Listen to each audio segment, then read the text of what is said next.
What's going on, guys? It's Kiku from Geek Pulse Radio and, of course, geeksandgamers.com. And I am sitting here with our beloved CEO, Jeremy Griggs. Jeremy, how are you doing?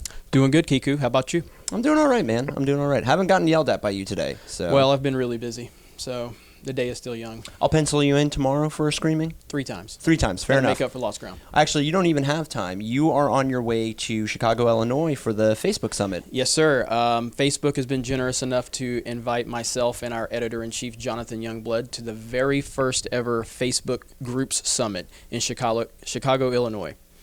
And that's for reaching 5,000 members in the discussion group? No, well, I mean, we're at 11,000, but I don't know if Facebook has actually used a number to actually determine. It's more so they did an interview process with Jonathan for Movie Talk by Movie Fans, and he went through that process.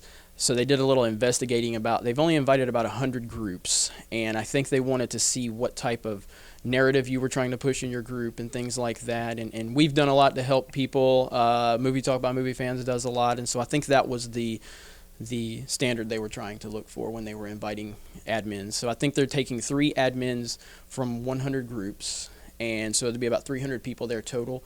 And they're going to be looking for some feedback from us, and we're going to give them some information on tools that can help us continue to build our communities, and I think it's going to be a really, really good opportunity for geeks and gamers. So first thing you're going to say is free sponsorship for us, right? I'm going to work on it. I just want to shake Mark Zuckerberg's hand and hand him a geeksandgamers.com card, and then we'll go from there. And t-shirt. And a t-shirt. And I won't even charge him. I'm going to need to know, and I'm sure our beloved Chris Clow and Jonathan Youngblood are going to want to know, what does $1 billion smell like? So whatever cologne he's wearing, let us know. Full report on geeksandgamers.com once I return on right. what $1 billion smells like. That would be amazing. Full report. We keep talking about geeksandgamers.com, obviously in conjunction with Military Area Guide Radio for Geek Pulse Radio, but geeksandgamers.com wasn't always a professional website. I know I've heard this story many a times before, and it's a really good story because it's grassroots. Right. And, of course, people might look at you and be like, that guy knows nothing about grassroots, with your golden locks that you cut off. They are gone. They're gone. Couldn't deal with it. It's just too much maintenance. I don't have time to deal with hair when I have to scream at people like Kiku on a daily basis. You know, is it because Lane Kiffin left Alabama? Because you had the Lane Kiffin thing going on. I mean, there was a report that came out today about Lane Kiffin and why he was chewed out by Nick Saban. So I'm actually happy that it's gone. Fair enough. But let's get into the history of geeksandgamers.com. It started off actually in Montgomery, Alabama, correct? Correct. And it was video game tournaments? Yeah, when I lived it was about 2011, and we all grew up in arcades. And I always wanted to have that type of setting for the console gamer, because online gaming is fun, but there's nothing quite like sitting in the same room with someone and playing a video game with them and scoring a touchdown in Madden or sniping them to win in Call of Duty and just having that interaction face-to-face. And that's what I was missing with online gaming. So I wanted to create an atmosphere where console gamers could play in a setting like that, a tournament setting, kind of like an arcade that we all grew up on. So that's how the wheels started turning. Created a few tournaments in Montgomery. And after the second or third tournament is where the name Geeks and Gamers was created. The logo was created. We started producing some T-shirts. And the rest is kind of history. I kind of feel like one of the reasons you wanted to do it in person, though, was to smell that sweat of fear on somebody when they knew you had them. Only in Mario Kart, because that's the only game I can actually claim to be an expert Look, that's a difficult game. It is, and I mean, it's very difficult when you're playing someone like me. And we will bring Mario Kart tournaments back online for the Geeks and Gamers community, but that's another show. We're getting ahead of ourselves. Yeah. A little ahead of ourselves. Yeah. So from the gaming tournaments, you moved on to a Facebook discussion group, correct? Yeah. The tournaments were really fun. We did about 6 of them in a year. They were some of the most stressful things I've ever done in my life because we were borrowing a lot of equipment because I didn't own but only one system. So we were having to put tournaments on with 20 and 30 systems, and I was borrowing equipment from friends and other people that were just volunteering. And when you have that many people, hundreds of people at a tournament, and you don't own any of that equipment, that's a very stressful situation to get involved with. So we did 6 tournaments. I got really burnt out on the tournaments. And then Geeks and Gamers was just kind of just there, just a group of friends that would just continue to talk about, I guess we were like wimpy versions of Sons of Anarchy. Like, we were just a group of friends that couldn't really beat anybody up or intimidate anyone, but we had a little crew and we felt good about ourselves. So of course life happens, jobs happen, marriage happens. So I moved to Pensacola, Florida, still had Geeks and Gamers on the back of my mind, and decided to start a blog because a few people cared about my opinions on film and video games. And I created the discussion group, and that's how everything started taking off. Once I started learning how a group operated and started building it, we started getting people on the team and maintaining it, and it just continued to grow and grow, and it gets bigger and better every day. And so that's kind of what's the Facebook group is kind of what set us on the trajectory that we're on. I actually kind of want to rewind you a little bit about borrowing consoles, because there's a really funny story you once told me in private about having a problem connecting all of the systems together. Correct. So the very first tournament we did was a Call of Duty Black Ops tournament. Everyone played Black Ops. That was the biggest online multiplayer shooter. Well, it's Call of Duty. I mean, yeah, it was huge. Black Ops was the peak, at least in my opinion. I mean, it just seemed like even grandmothers were playing Call of Duty online. They were asking me what my KD was. It was crazy. And so the very first tournament we put on, we ended up having about 15 or 16 consoles and 15 or 16 copies of the game. So that's 30 controllers, 2 controllers per system. And of course, with systems, you have to system link them with Ethernet cords so they can talk to each other. We didn't have internet in the old Sam's Club building that I rented out. We had power, but we didn't have internet. So once we start system linking all of these systems that people are bringing at the moment the tournament's about to begin, all of a sudden they won't connect to each other. We can't get the systems to talk to each other, and we're scrambling. We don't know what we're doing. We're freaking out. We have no internet. So it turned out that half the systems were on one update, half the systems were on another update, and I was really frustrated with it. But the people that came there was about 75, 80 people there total, and they really appreciated the effort we were putting in, and they saw that we were just learning as we went. A lot of people shook my hand afterwards. I think the tournament was supposed to end. It was supposed to start at 7 p.m. We're trying to shoot for 10 p.m. in time. It was a double elimination bracket, so you'd have a winner's bracket, loser bracket. It ended up going to like 4 o'clock in the morning. Woo! It was crazy, but everybody had fun and we learned a lot. So, but yeah, it was growing pains for sure. So the moral of this story is all of those people who complained about always online for updates, you were right. So yep, that's basically what that story is. All right, so now fast forwarding. I'm going to hit the fast forward button on you. We get to the discussion group. You've started to attract a lot of people to this discussion group wanting to talk. When did the idea for the actual website come about? Well, I mean, we had the website as a blogger. It was just a little blogger site for me personally. And I believe that I started reaching out to people just to see if people wanted to come on and be contributors to the site, write your review. And it still wasn't anything we were taking seriously at that point in time.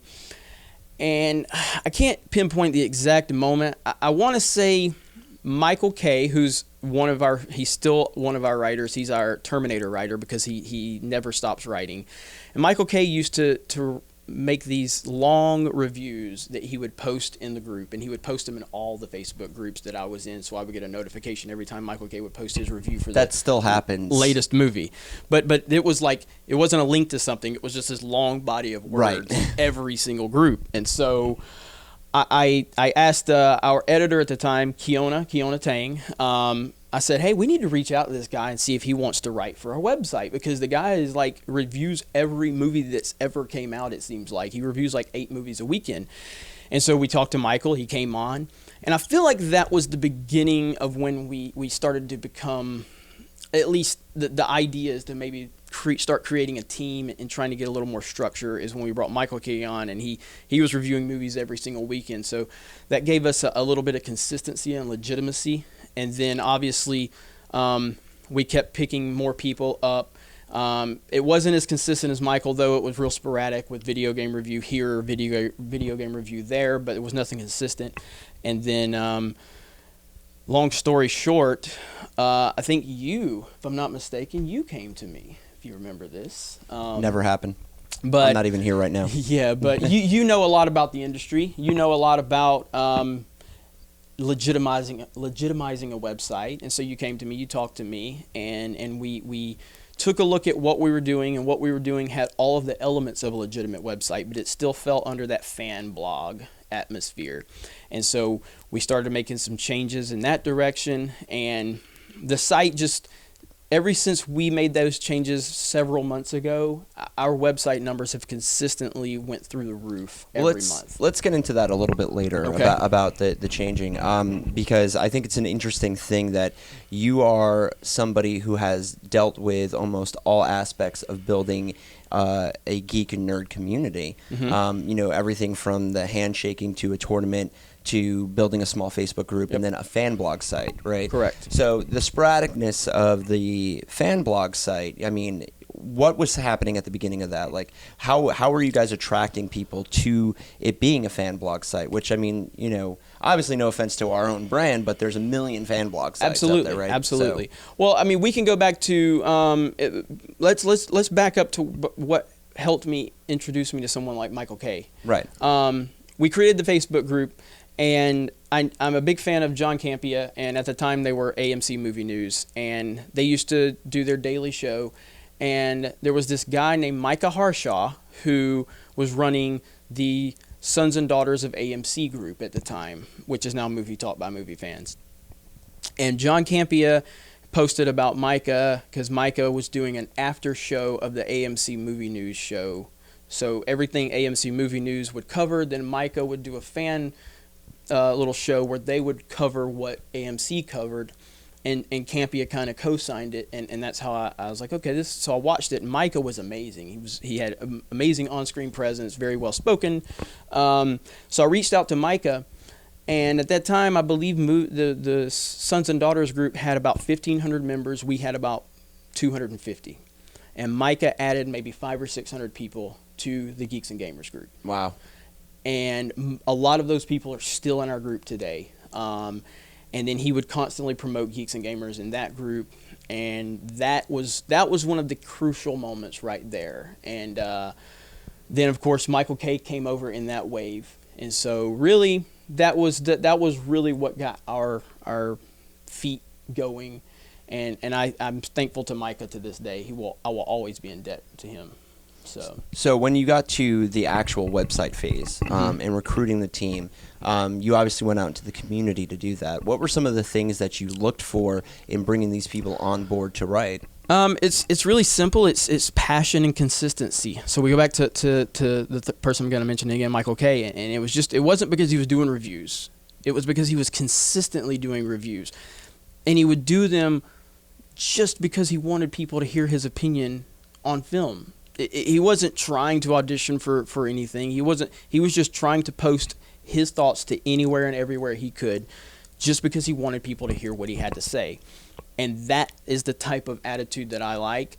I'm not in this for the money. I'm not in this for the internet fame that some people think I have, which I don't think I have at this point. I mean, a little bit. Maybe, but only to like my mom and a couple of her friends. But hey, everyone loves being mama's special boy. Got to start somewhere. Everywhere. But yeah, so that's what attracts me, is someone that just has the passion and has the consistency to produce content. And so when I'm looking, I'm not necessarily always looking for someone. I'm waiting for someone to catch my eye. Right. And when someone catches my eye, then I start paying attention to see if they have that consistency and if they have that passion. And then I follow up, send them a private message, see if they're interested in doing some contributions for the site. 9 times out of 10, they are definitely interested. Very few people have turned me down. We don't get rid of a lot of people because everyone that we approach them because they're in it for the right reasons. Right. So that's where it is created, is passion and consistency. I can actually attribute that because if you loudly brag about your podcast at the time at a movie theater, Yep. you will get talked to by Jeremy. This is true, and that's how we met. That is true. So, I was loudly what is it, Age of Ultron? loudly is kind of standard operating procedure for you. So I'm from New York. That's right. not even my fault. Right, That's but don't emphasize loudly. Just say I was bragging, because with you it's already loudly. That's true. No, So- I will concede to that point. Okay, so you started bringing these people on. What was the next step of gaining your own fans? I mean, you're literally turning fans into these people that are now getting fans. Yeah, I mean, I've learned a lot through this process. I didn't know what I was doing when I created a Facebook group. I just created it, and I learned as I went. And, I mean, I've changed a lot in the last 3 years. I've learned a lot. I've gotten intense at times in the community. Sometimes I need to dial back my passion. I'm very blunt. But I'm one way in the group because I have to be the leader. I have to set the tone, and I have to let people know that we're not going to bend on our standards. But privately, I try to reach out to everybody in the community that if you're posting to this Facebook group, you mean something to me. There's a lot of Facebook groups. There's hundreds or thousands of Facebook groups, and if you're taking the time to click that button and post in the Geeks and Gamers community, that's important to me because you're helping drive content. So, I mean, I reach out to people. I don't tell anyone publicly I reached out to this, but I reach out to people and I try to build relationships or try to let them know, hey, if you need anything, here's my number, call me. People on our team, hey, I try to talk to them. I come off as maybe unapproachable sometimes publicly in the group, but as soon as I reach out to someone privately, I'm like, hey, if you need to take, a couple of weeks off from writing reviews or adminning the group, that's fine. And they're like, really? I'm like, yeah, because your life is your livelihood is the most important thing right now. And so I think when you show that to people, I think you're going to get in return them wanting to do anything they can to continue helping build this thing that I did create, but I didn't build. I created it, but it's built with so many other people. I couldn't do this without everyone else. It would just be me, and it would be badly edited articles. It would be cell phone videos in my car. It would be we wouldn't be having the quality we have today with Jonathan editing, you covering editing, Jesse helping build the website. So yes, I created it, but I didn't build it. I just had a hand in it like everyone else. So fan blog, obviously very fun, right? A lot of fun. And you talked about how we decided to change it and make it much more legitimate, much more professional. Mm-hmm. Describe some of the stressors that have come with changing from that fun kind of fan blog to a more legitimate professional site. And also it is still fun. I don't want people to think like, oh, we're turning legitimate, we've now killed fun. Right. I mean, I'm doing this out of passion, but with the transition from going from a straight up fan blog to what we're trying to go in a more professional direction, it's been really difficult. And no, I'm not trying to I don't want anybody to feel sorry for me. That's not what this is about. But it is not easy. I mean, in the past few months, we've created an LLC for Geeks and Gamers. We've worked on trademarking the name. We've got a tax ID number. We're purchasing T-shirts in a huge, alarming rate. We're trying to take we're trying to think about what we're doing on the website and how it's impacting the brand as a whole, and putting the right people in place with yourself, with Jonathan, just all of the little details that come with it. It's so different than just, hey guys, just do what you want on the website. Now you're having to actually pay attention because people's eyes are on you, and we're trying to up the production value of our YouTube channel, which is a lot harder than it sounds when you're dealing with so many personalities. If it's one person doing one show every day, that's a lot different than having people all across the United States with 5, 6, 7 different shows, and we're trying to get that quality up. It's a challenge, but it's a challenge that I'm very, very interested in taking, because it is fun. It's fun to be challenged, but it is much different than just the fan blog that we've been for the past few years. Definitely. So you said the numbers were getting higher. Absolutely. I know, for a fact that there was never really that much structure at the beginning. There was a little bit, not a lot. Now there is a lot of structure. And you, of course, were always that main, centerpiece to the structure. And now you've actually taken kind of a little bit of a step back. Is that part of because you've seen how it's now blossoming from all this work being done by so many different people? Or? Well, I don't want to be the end-all, be-all with Geeks and Gamers. Mm-hmm. I'm fine being the face, I'm fine being the leader, but I want other people's faces and voices to carry just as much weight within the community as mine. I'm not interested in people being scared because, Chris Kubiak said he doesn't like The Dark Knight, which he does, and he's a moron, but that's beside the point. But don't do this in the middle of an interview. Don't make me destroy you. Listen, I'm trying to let people know, minus your terrible opinions on films. You are in my studio right now. I Show will respect. still allow you on this team. Holy. Now, you and Jonathan. But anyway, so listen, so seriously though, I don't want people to go, oh wow, he disagreed with Jeremy. Who cares if he disagreed with me? Yes, I'm passionate. Yes, I'm very confrontational, in person and on the internet. I love a confrontation, but it's all fun to me. So if you disagree with me, the chances of you getting my respect are much higher than if you're just going to tell me that I'm right about everything. I don't like being told that I'm right. I like being told that I'm wrong. I like being challenged. So we have a team that generally does not kiss my tail. They will put me in my place if they feel that they are right, which they're usually not, but I make them think they are. I will call Jesse Humphrey right now. But yeah, so I want it to be like Campia with Collider, but he's not the end-all, be-all. You've got Christian Harloff, you've got Jeremy Johns, you've got Mark Ellis, you've got John Schnepp, and all those people. It's not like it used to be Campia with AMC Movie News. He was the end-all, be-all. He was the only voice that matters. If he wasn't on the show, nobody cared. Now, if Campia's not there, who cares?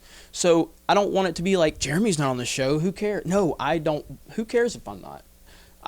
So Geeks and Gamers needs to be bigger than me in perception-wise. It already is bigger than me in reality. From behind the scenes, everything that goes on here, if everyone walked away from me today, Geeks and Gamers would not exist as it is. So I just want our team, our prominent players within the company to continue to thrive, and Geeks and Gamers needs to be much bigger than any individual. So. Well, I'm actually really glad you said that, because on the second part of this interview, we're actually going to move into what the future for Geeks and Gamers is going to be. So for right now, let's get back to the guys in the studio, which one of those people is me, so I better get up out of this chair and run. And, of course, keep it locked in, guys, to Geek Pulse Radio, and we'll be back with the second part of the interview after the news. Hey, it's me, the editor. If you want to listen to the podcast, the link will be in the description, but the second part of the interview will continue right now. We're back here with Jeremy Griggs for part 2 of his interview here on Geek Pulse Radio. I am Kiku, if you don't recognize the voice, or if you just hate the voice. Here it is again. It's a good voice. It's a good voice. It's the only good thing about me. It's what got you the job. So. That's true. That's true. I didn't shake it. It wasn't on your opinion on movies, for sure. Anyway. We'll move on. The Dark Knight is terrible without Heath Ledger. We will move on. Fair enough.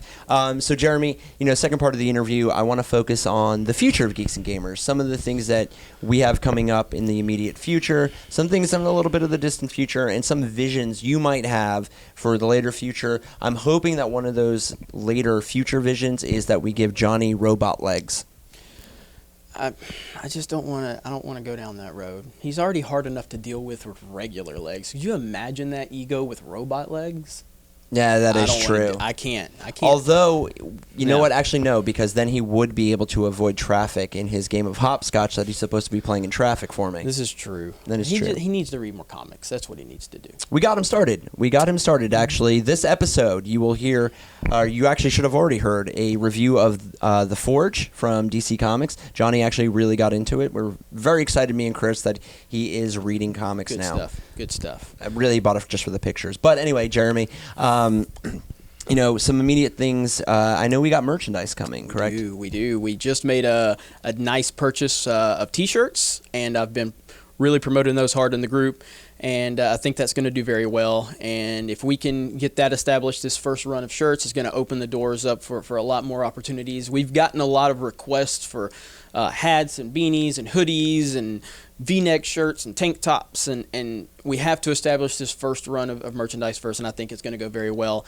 and then that's going to open us up to start basically doing the George Lucas thing of just branding Geeks and Gamers everywhere. Why not? So have Geeks and Gamers toothbrush and hairspray. No, I'm kidding. I'm kidding. I actually want a Geeks and Gamers coffee mug, and I think on it, right, it should have the logo, say Geeks and Gamers, and underneath the tagline should be, "We keep the nerd world hot." What about living life one level at a time? That's what we used to run with. What about living life a quarter mile at a time? Trademark. What about in Nolan we trust? How about you get off that chair and put the microphone down? All right, I'm sorry. Fair Bye, enough. guys. Bye. No, but okay. So I'm really interested in hoodies. As you know, I'm a huge hoodie guy, yes. especially during the winter, where I wear that one vest that you completely hate with all my nerd pins do on it not and like whatnot. it. I That's do fine. not. That's fine. Other people like it. The ladies, Yeah. the imaginary ladies. Yeah, sure. Okay. Fair enough. So after merchandise, what else is coming down the pipeline? Yeah, I mean, we're really working hard to get our YouTube channel established and get the production value. And I said it in part one, but getting a YouTube channel established when you're dealing with so many people, it's pretty challenging. But I think that we're getting the team in place with Josiah as our head of YouTube, and we're going to get YouTube rolling. I think that's going to help establish us as a real like online media. You know, Definitely. we already have Geek Pulse Radio, which is really helping out with you guys being a weekly show now. It's getting some of those personalities out there. But YouTube is kind of the thing we're going to turn our focus to moving forward. And I guess I'm going to have to get on YouTube. You guys keep telling me I have to get Definitely. on YouTube. Everyone loves a contrarian, and you are a contrarian, and that's a I good don't know thing. if I'm a contrarian. I mean, that contrarian means someone that's just going to go against the grain no matter what. And I don't necessarily know if I do that. I mean, I love The Dark Knight. Do we need to make a poll in the discussion group? We can do that. Okay, fair enough. Yeah. But you know, you brought the YouTube channel a couple of times. As you Yeah. know, I work with a lot of those developers, those content creators and whatnot.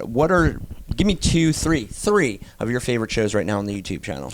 Well, I love We Are Geek. We Are Geek was really the first true show that got off the ground with our YouTube channel. So I was really loving. I've always been attached to that show because it kind of set the trend for where we are. Definitely. We have the new show Guess Who with Cameron and Emma, and I can tell you point blank, Cameron does not know pop culture at all. He was our graphic designer. He designed our logo that you see on our YouTube channel. And there was a couple of discussions that happened in the group, and I would ask him, "Hey man, why did you say you're not interested in that?" And he goes, I don't care about all that stuff. I don't watch movies, or I don't pay attention to celebrities." And I'm like, "Really?" And so his Guess Who show, it's the same guy I talked to on the phone. You know, So- I actually was starting to actually fall in love with him, have a bromance with that guy, and then Yeah. he said he didn't know what Parks and Rec was. Broke my heart. true. He broke my heart. It's amazing that someone can be in the community but be so oblivious to what's going on in the community. But it's really, that's him. So, and you know, Super News is great with Caroline. Absolutely. And I love when she does the trailer reactions too. Those do really well with us, and she puts a lot of work into it. But we got Squee that you're producing. We were doing retro gaming for a while, but Caroline's getting so busy with her UK operations job that she's having to take a step back from that. But Ezra has stepped in and done a few shows for us. He's actually done really good. Yes, Ezra's absolutely. really amazing. And so, I mean, I'm happy with the direction we're going with YouTube. We just really need to step up the production value, and that will come in time. But a lot of exciting things, and you'll probably eventually see me on YouTube with my Contrarian. my interesting opinions. Interesting contrarian. And I'm held back a little bit too. One of these days we're gonna let me go, but this when guy, when Jesse and myself take over the company. yeah, this guy and Youngblood they really kind of pull me back. But you have to listen to these people. We just don't like hate mail. Yeah, man. And we have to read a lot anyway throughout the week. This so is very it's just, true. you know. I understand. Yeah, fair enough. Understand. So other than building the YouTube channel, what other stuff? I know we've talked about actually doing some charity work. I know Extra Life in November. We're probably going to do something with that with the Twitch streamers. Yep. Well, I mean, and we're going to be doing some stuff with charity with our T-shirt sales and our merchandise sales. Where every person that purchases a T-shirt or any of our merchandise, a small portion of that will go back to charity. It'll probably be St. Jude's. I'm a really big fan of Give Kids the World in Orlando because I'm a big Walt Disney World fan, and they're located in Orlando, and I love the city of Orlando. So, but there's so many great charities out there, and you can't go wrong with supporting any of them. So charitable efforts are definitely a focus we are going to move into now that we're generating some revenue. And then, locally here at the in Pensacola, we're set up at the AMC, and they let us come every weekend and set up a table. We do some giveaways. We bring Funko Pops. They let me speak to the movie theater prior to the screening of the film, and we get to promote geeksandgamers.com, and we're trying to build that local presence up. Absolutely. And if we can get more opportunities like that, so we've established a great relationship with the AMC here. So if we can start getting some of our other people in other states to maybe get their AMC on board, that's a huge opportunity to build that grassroots effort that we've thrived on. Or even other theater chains. I mean, we previously we did work with Carmike before AMC bought them out and whatnot. So expanding actually would be a good idea because we have a lot of fun at the movie theater. Being able to raffle off, Funko Pops. Sometimes I'll actually run trivia so people can win even more prizes. Remember and whatnot. that little kid one came up, gave me a high five. Yes. I mean, it was great. Yeah, so. I mean that's what those moments are for, right? Absolutely. So charity work. What else do we got going on? Well, I mean, we're doing really well with our press coverage at Comic-Con events. So we've been to, I can't even count. I think we've been to 5 or 6 conventions this year with press passes. I know Caroline and Chris over in the UK have 2 or 3 more conventions set up this year. I honestly feel like they know someone in the convention circuit. The hookup. They do, because they're at like every convention known to man. They have the hookup. Even conventions that you wouldn't think they would go to, they go to. I'm expecting actually Chris, since he's into horror and he dresses up like Michael Myers as a cosplay, which is absolutely phenomenal. He looks so realistic. But I'm expecting him to go to a porcelain doll show just because it's that creepy and it kind of fits what he likes. Yeah, they're doing a great job over there, and that's what's great about our team is the consistent motivation that, look, everyone thinks that Jeremy runs the ship and Jeremy does. I get motivation from this guy. I get motivation from Caroline. I get everybody on the team when they're out there doing things. Sometimes I have to get up in the morning. I have a day job. I have this I have going on, and I go, you know what? Caroline's over there busting her tail all the way over in the UK, and it re-motivates me and re-energizes me. And I think a lot of our team feels that throughout everyone. They see what someone else is doing, and it energizes them, and I think that's one of the things that continues to make us thrive. So personal appearances, I know you and I will be next at QuestCon in October in Mobile, Alabama, and then of course here in our hometown, Pensacon, which has actually grown to be quite a convention. It's getting really big. Yeah, last year 28,000 people through the door, which I know for people who've gone to a Wizard World are like, but this is something that started off as like on the fairgrounds here in Pensacola. Now it's this big, massive thing. I know we're looking forward to that. Well, yeah, and moving forward, I mean, what we're really hoping is because we have established ourselves with a lot of these smaller conventions, not as prominent conventions, but we're doing a great job there in establishing those relationships. But we're hoping to get into a San Diego Comic-Con and an E3 and some of the bigger events. Star Wars Celebration, which I was at Star Wars Celebration, but not under press.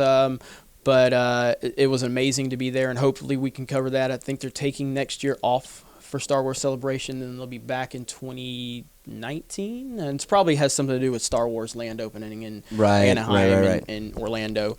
But there's a lot of different things that we don't cover that I'm hoping we can expand into. A lot of the things I want to accomplish with us moving forward is we do cover a lot of the big things, the Marvel movies, the DC movies, the latest Call of Duty game, and all of the prominent things. But what I want to start doing is finding those hidden gems that people don't know about, those underrated games, those underrated movies, and try to introduce people to some things that aren't on their radar necessarily, and open up just a whole different demographic for what we're going to cover moving forward.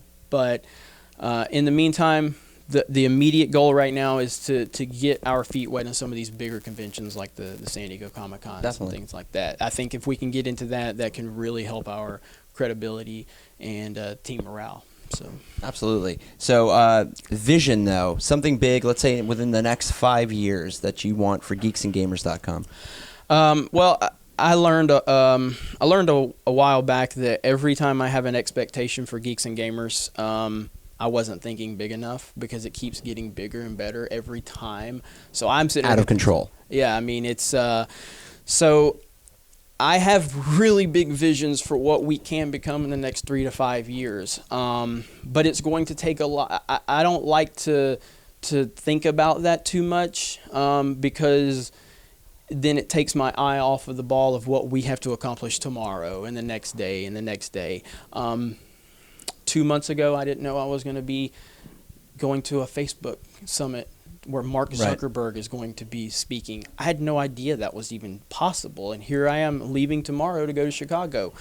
So every time I think that something cool has happened to us, something cooler continues to happen. And I think that's because we continue to keep our heads down. We're not selfish. We're not money driven. We are driven by passion and because we love what we do. And so, yeah, I mean, obviously I look to the future and I think of what we could become and what we might become.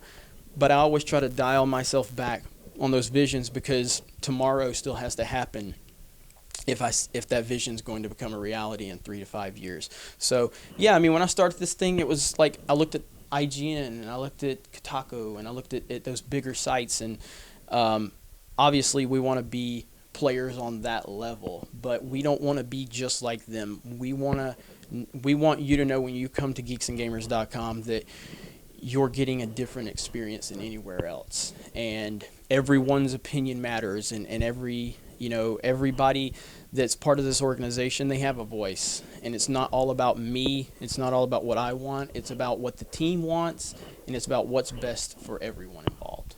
So we want yogurt parfaits every Friday. You don't like chocolate yogurt? I like those chocolate yogurt, the Yoplait. Oh, yeah, those are really good. So good. So. Well, Jeremy, I want to thank you for your time. Of course, you are CEO now, so you are very busy. So taking the time out to actually sit down and talk with me about, Geeks and Gamers, where it started, where it's going, I really do appreciate it. I know Chris and Johnny really do appreciate it as well. Thank yous. No, I'm going to thank you because this is a treat. When we get off here, you're going to call me a name when we're not on the air. Well, yeah, but that's Boo Boo Lambs. No, but in all seriousness, I really appreciate everything you're doing for Geek Pulse Radio. My good friend Chris Clow that I've known for several years, he knows how much I respect him. And Jonathan Youngblood, our editor-in-chief, you guys are doing a fantastic job. I had someone ask me a few weeks ago, like, why aren't you on Geek Pulse Radio? I'm like, because I'm not good enough. Oh, because we have the best people possible on that show. True, but stop it. And I'm so proud of it. It's Geek Pulse Radio has really it's just re-energized me. Thank you to Military Area Guide for reaching out to us and bringing us on as partners for them. And I listen to Geek Pulse Radio every week, just like it's one of my favorite podcasts. I don't really listen to it as your boss or anyone. I just listen to it because I learn. The information and the knowledge is incredible. And so thank you, all three of you guys, for everything you're doing. Well, again, thanks, Jeremy. And, of course, you can check Jeremy Griggs out anytime on Facebook. He actually does answer almost everybody. I try. On Twitter, you can find him at D-Day-Cobra. I'm not a big Twitter guy. No, he's not. But you know what? Make him a big Twitter guy. Hit him up. And, of course, Jeremy Griggs here, a guy with his finger on the Geek Pulse. Back to you guys in the studio, which, again, includes me. I'm teleporting.